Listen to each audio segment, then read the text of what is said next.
Hey guys, coming over for the mid-season finale of Supergirl Season 1, Episode 8, Hostile Takeover, and I was definitely looking forward to this episode because the last one really surprised me. I wasn't expecting it to be as great as it was, and I definitely was hoping this episode would be just as great, and definitely this episode was just as great. Now, I will say I do think Episode 7 was a bit better, but this was still a great episode, mainly because of it continued the action I think we've been kind of deviating away from. Not that we haven't been focusing on it, but we haven't really been at all. I mean, ever since episode 2, we really even haven't brought it up a lot.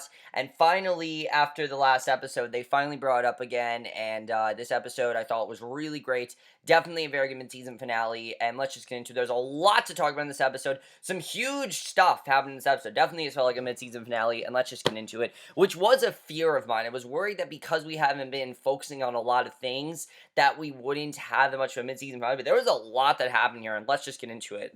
So we start right where the last one left off when Kara was kidnapped by Astra and those her Kryptonian um gang, and she punches them and tries to fly away. Only to discover that Astra has a Kryptonian blade and defensive devices strapped to themselves that guard them from the kryptonite, which is very clever, obviously, because they all could be hurt by this kryptonite. Because obviously, why would she have these kryptonites with her if she can, die from kryptonite? So Astra gives her a join the dark side speech, very much like kind of like Star Wars in a way, with how Darth Vader wanted Luke Skywalker to join. That's kind of what I saw it as.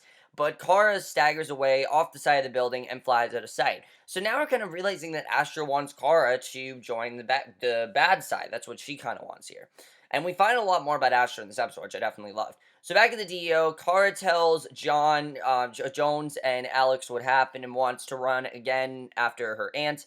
And Jones, of course, who she thinks is Henshaw, but we know it's Jones. Jones and Alex tell her not to. Alex walks Kara out, telling her to go home and get some rest, and that they should trust Jones, because now Alex knows that Henshaw actually really is Jones, and that he is someone that they can trust, and that he's not going to hurt them. And I'm happy that Alex knows that she can trust him now, because all season long she's been very shady of his trust, and he's just been acting very shady. And now we know why. We know that he's Jones. We know that he's there to protect Kara, and you can tell that Alex wants to tell Kara. Like in this scene, you can tell that she wants to, but obviously she's gonna keep that promise to Jones because she wants Jones to trust her like she trusts Jones. I mean, he gives them their trust. She needs to give him her trust. That's kind of how it is. It's a two-way street. That really is how it is in this kind of thing. So the next morning, the news is covering a hack of Kat's email. There have been no demands made, but a number of her embarrassing secrets have been revealed. And she asks her lawyers if they can just sue everyone. And some of those secrets were just hilarious. Like the one with her asking out Idris Elba and then him just not, and him saying no, was so funny. And I love that. And like it reveals her real age. And she asks her lawyers they can just sue everyone who's writing the emails. But they discourage her, saying it would only make the situation worse. And Kara tries to tell Kat that the story will blow over and to fight it if she doesn't believe as much. And I like that Kara is actually helping Kat here. A lot of these episodes, it's been Kat being the demanding boss and Kara having to give in to her demands. When here, it's Kara trying to, tell Kat what to do.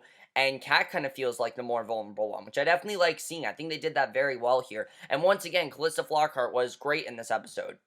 So Kat tells her to schedule a meeting with the board and to go through her emails for anything incriminating. She wants only Kara's most trusted friends on this one, and that of course is James and Winn, who she still doesn't know the name of, which I think is just hilarious that she still does not know Winn's name.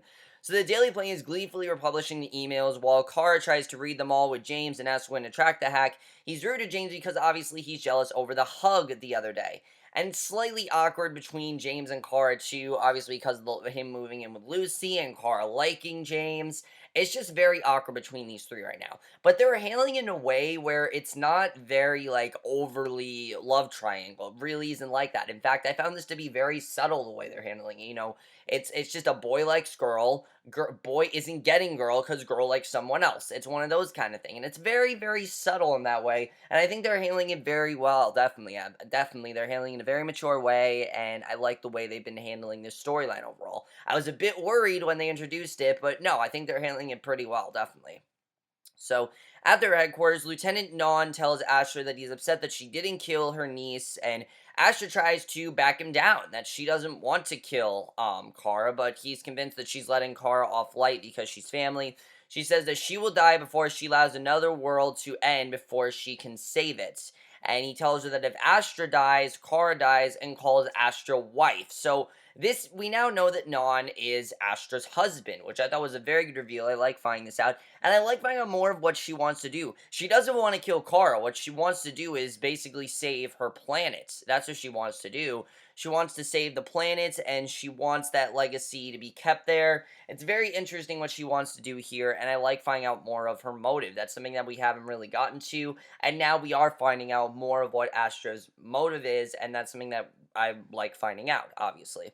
So they're the DEO. Kara and Alex spar one. Kara gets the better of her. It's not enough, and she continues going after, wanting to fight more and more, but getting sloppy with anger. Alex chides her for hesitating during the fight, asking her what's going on, saying the DEO should handle the Kryptonian threat, and it isn't fair to Kara to make her fight her family. And she asks whether she's actually ready to kill if necessary, and this is a great scene between Kara and Alex. I mean, Alex is going really aggressive here. Like, she's trying to basically show her, look, this is not going to be a light fight here. There's going to be a lot happening.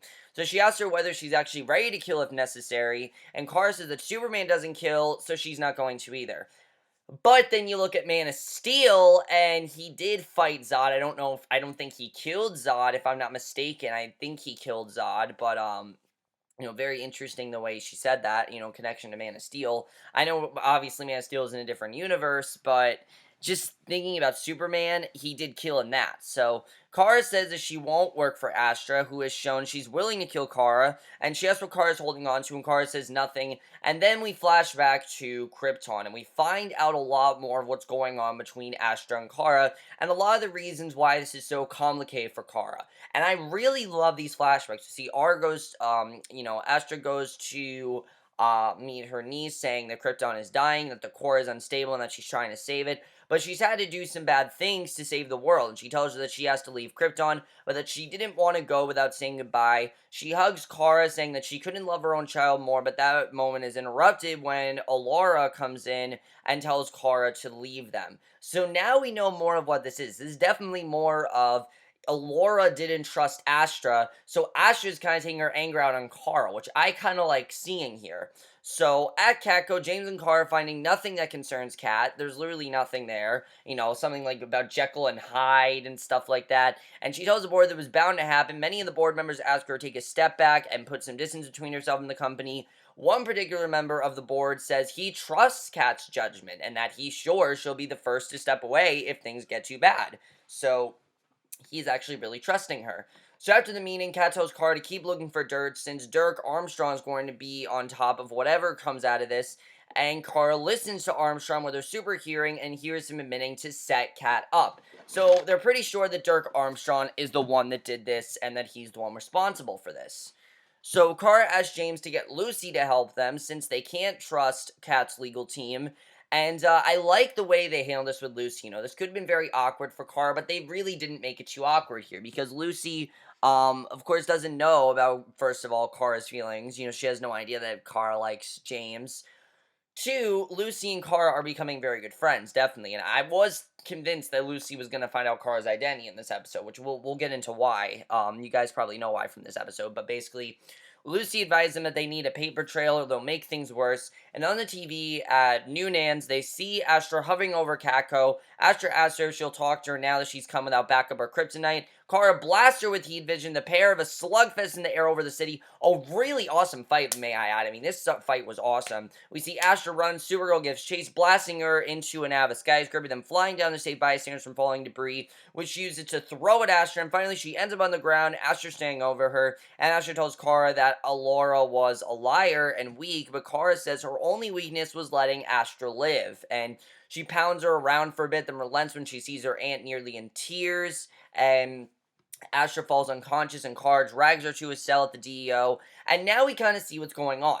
Kara trusts Alora. She thinks that Alora is someone that she trusts because obviously she was her mother. And she's going to trust her mother, obviously. She's not going to think that her mother did anything bad. While Astra really doesn't trust Alora and thinks that Alora was not the mom that Kara thinks she was. Which I think is a lot more interesting than what we thought this all was. So Alex says they'll call Kara when Astra wakes up, but Kara says not to. And at Catco, Winn says he has a plan to get Armstrong. He's going to hack the hacker, but he wants James to go leave a bug on Armstrong's computer. And Winn calls to Armstrong's office with a report that Armstrong's car is on fire. So while Kara watches with her x-ray vision, James breaks in the office, but it takes longer than expected to place the bug, and the corporate espionage is successful, but Kara sees Armstrong returning to his office, and James takes a seat on the desk. He tells Armstrong he's got support from James if they need to make changes given Kat's bad day, and he leaves. So basically, we then see at the DEO that Astra produced a communicator that she and Kara used to use on Krypton and tells her it's time that she knew everything that's actually going on. And she tells Kara that she kept the communicator to remind herself of what she was fighting for. And she tells Kara that Alora betrayed her, and Kara doesn't believe her one bit, obviously, because this is, again, her mother. And she's not going to look at her mother in a bad way. That's just what it is. She's not going to see her mother as a bad guy. She's not going to do that. But then asks whether it was Kara's idea to contact her with a beacon, and she flashes back to that night. And what we find out here, again, very interesting. She says that Alora jailed her because she wouldn't surrender herself and not on murder charges, but Astra says she can't do that because she's worried that Krypton is dying, and Kara says she doesn't remember it and doesn't believe her. She tells Kara that Earth 2 is on the verge of ecological destruction, but that the humans won't let her. And she says she's begging Kara to help her. Kara leaves. Astra says that she loves her. And I don't know if I really buy this, though, I have to say. I mean, we haven't really seen that Earth is dying, and I'm kind of wondering if Astra's just saying this to get Kara's trust. I mean, we didn't really see Earth dying, so I'm not really sure if I trust Astra on this, but I do think that Astra has a motive, definitely. It's just not what she's saying to Kara. There definitely is a lot more to it. I think it's a lot more of just her mom didn't treat her right, and Astra wants to treat her right. It's kind of that sort of thing. She doesn't really feel like Kara was treated well by her mom. I'm not really sure. I think it's very interesting, though, this conflict, and I like seeing that Astra actually does have a motive. Because Astra could be very just one note, but she's really not. So then we get this incredible scene with Kara and the Alora hologram.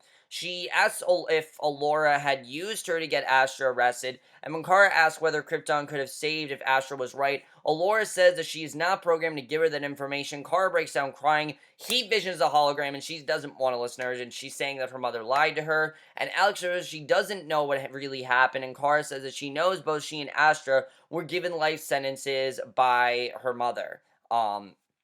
So she's pretty sure that what Astra's saying is true.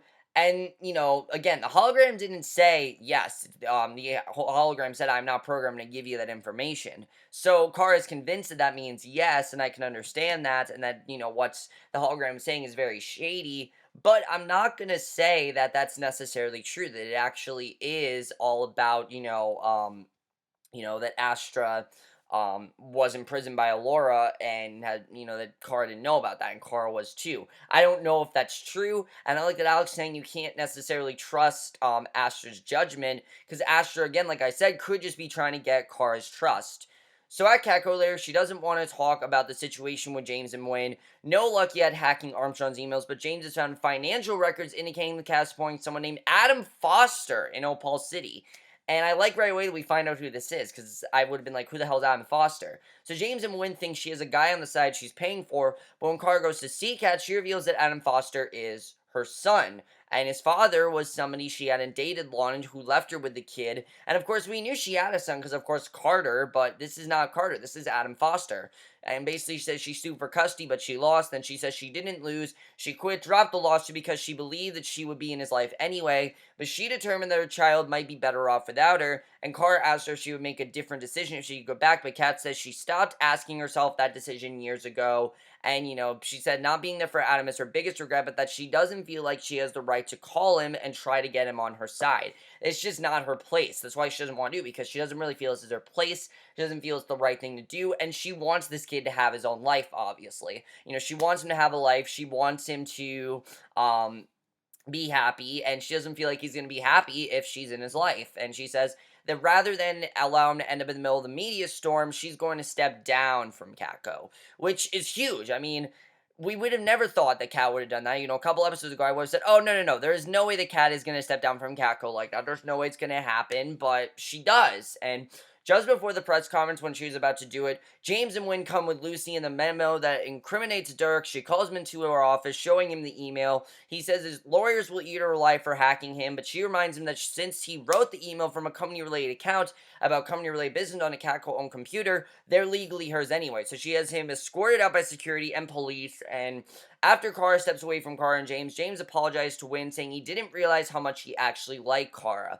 And Winn's trying to downplay it, being like, oh, no, it wasn't really much, you don't have to worry about it. But James can tell that there's more to it. He says he's not in Winn's way, and that if he has feelings for Kara, he should go ahead and tell her. And Winn says that she's out of his league, and James tells Winn that Kara's special, not because she's Supergirl, that she's worth risking it for, and he tells Winn that he should try. And I like this. I like seeing James and Winn not fighting over Kara. There's no reason why James should be fighting over Kara. He has Lucy. Lucy's not bad. She's great for him. Lucy and James are great together. They're happily together. There's nothing wrong with that. And if Winn wants to be with Kara, so be it. James is not going to try to get her. And I think it's really great that he's saying, you know what, go for Kara. So I really feel a large portion of the second half of this season is going to be Winn trying to get Kara to be with him, which I don't know if it's going to work, but obviously he likes Kara. I like seeing that, and I would really like these two together. I mean, Melissa Benoist and Jeremy Jordan really do have a lot of chemistry. That's just something that Jeremy Jordan naturally has. Anyone he's with, I've noticed, he just has really good chemistry with.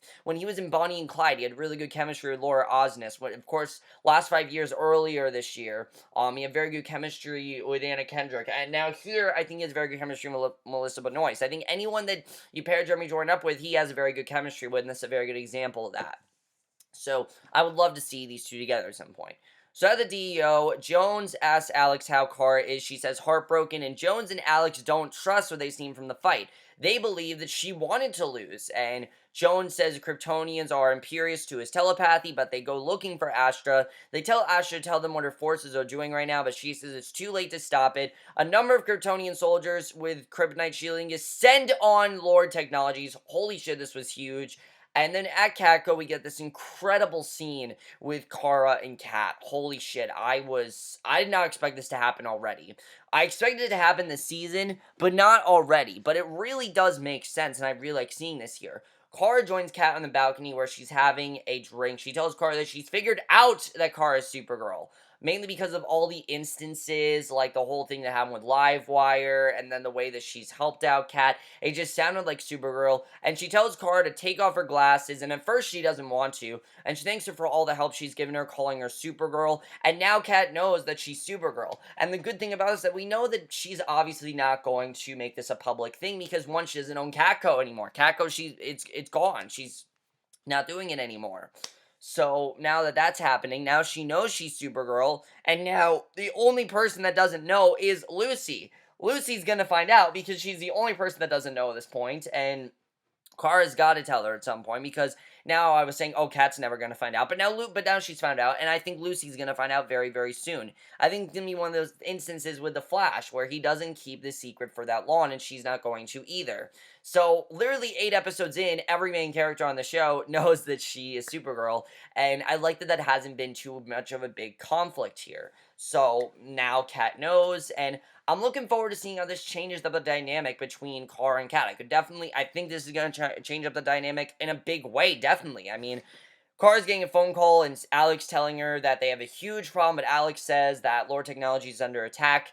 Lord, though, has an anti-Kryptonian weapon he's developed, and the DEO soldiers, the DEO squares off against 4 of the 5 aliens under orders to kill them all. One of the Kryptonian punches Jones. They realize he isn't merely human. He trashes the Kryptonian shielding on him and then shoots him with a Kryptonian cannon, killing him.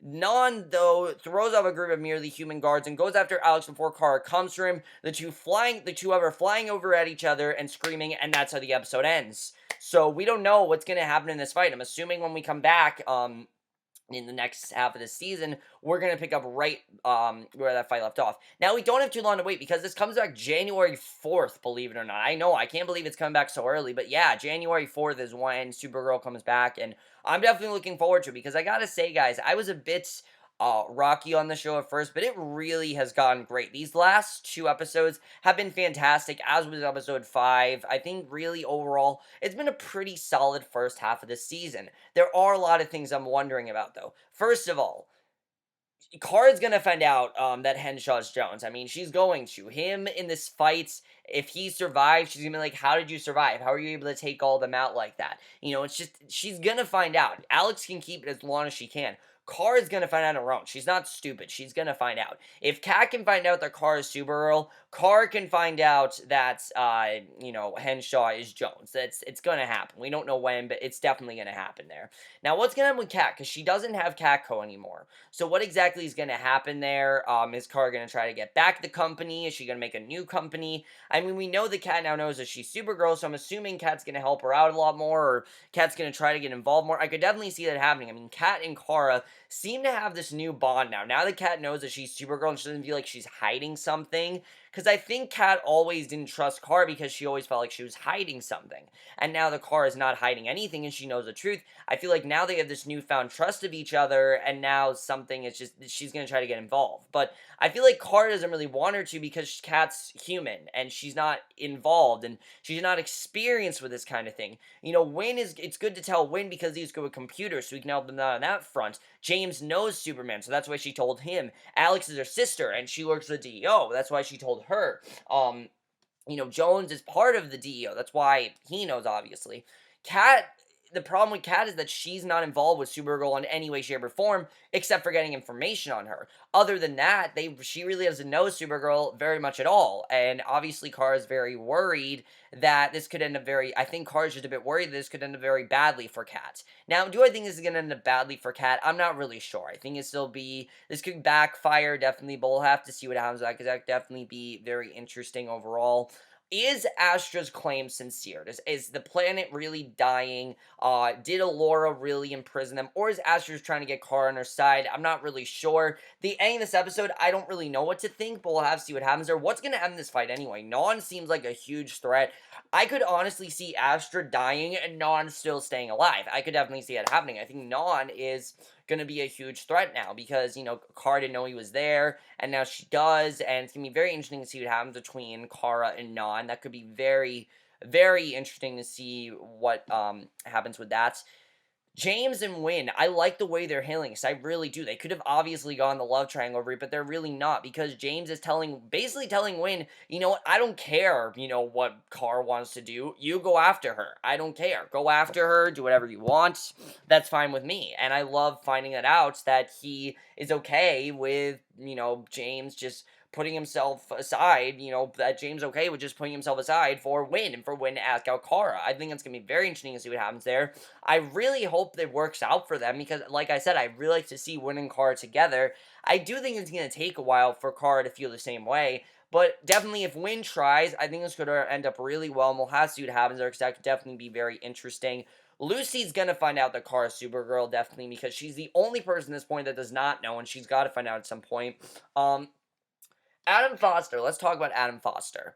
I do feel like Kara is going to try to get Kat to form a relationship with Adam Foster, because, of course, Kat said her biggest regret is not, being a mother to Adam. And I feel like Kara is going to try to find Adam, track him down, get Kat to reconnect with him. I could definitely see it happening this season. It seems like something that Kara would do, and I hope that does happen. We'll have to see what happens with that.